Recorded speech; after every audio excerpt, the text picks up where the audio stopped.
नमस्कार, लोकतंत्र मिररच्या टॉप 25 मध्ये आपल्या सगळ्यांचं स्वागत आहे। मी आहे आपल्यासोबत पल्लवी। तर चला एक नजर टाकूया आजच्या ठळक बातम्यांवर। धाराशिवच्या अपंग शेतकरी दाम्पत्याची संतापजनक कहाणी आली समोर। माझा पुतण्या 1 दिवस पंतप्रधान होईल, फडणवीसच्या काकांचा मोठा दावा। नीट पेपर फुटीवर मौन, पण श्रीकांत शिंदेचे कौतुक, ओमराजे निंबाळकरांचा टोला। 91 चेंडू 233 धावा, अभिषेक शर्माची विक्रमी खेळी, 25 स्पष्टकरांचा पाऊस। ऋतिकवर कंगनाचा निशाणा, सबा आझादचं नाव घेऊन सुनावलं। राजकारणाचा कंटाळा आलाय, पंकजा आणि धनंजय मुंडेचं मोठं विधान।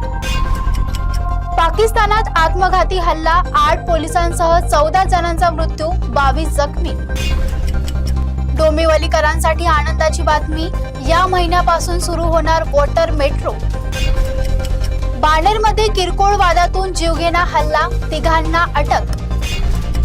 प्रशांत किशोर विधानसभेत पोहोचणार का, मतमोजणीला सुरुवात। अभिषेक शर्माचा धडाका, 91 चेंडू 233 धावा, विक्रमाची बरसात। जेनजी आंदोलनानंतर शिंदे शिवसेनेचा महत्त्वाचा निर्णय। महाराष्ट्र धर्म स्वातंत्र्य कायदा लागू, उल्लंघनास 7 वर्षाची शिक्षा। मुंबईकरांसाठी खुशखबर, पाणी पुरवठ्याबाबत मोठी अपडेट। भाजपाची ताकद वाढणार, विरोधकांना मोठा राजकीय धक्का। उच्च न्यायालयाचा मोठा निर्णय, सरकारी डॉक्टरांना झटका। मुंबई महापालिकेत 473 पदांची भरती, नोकरीची मोठी संधी। महाराष्ट्रात पावसाचा जोर वाढणार, 6 जिल्ह्यांना येलो अलर्ट। सरकारी कर्मचाऱ्यांसाठी दिलासादायक बातमी, 8व्या वेतन आयोगाची चर्चा।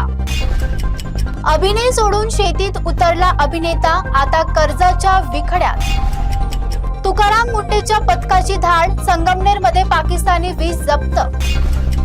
सोन्यातून कमाईची मोठी संधी, ग्राहकांसाठी नवा प्लॅन। 39 वर्ष जुन्या मालिकेची VFX आजही भारी, रामायणालाही टक्कर। प्रवासी रेल्वेला भीषण आग, इंजिनसह डबे जळाले, प्रवाशांची धावपळ। अभिजित दिपके भेटीनंतर महायुतीत खळबळ, कार्यवाहीची मागणी। सध्या इतकंच, बघत रहा लोकतंत्र मिरर।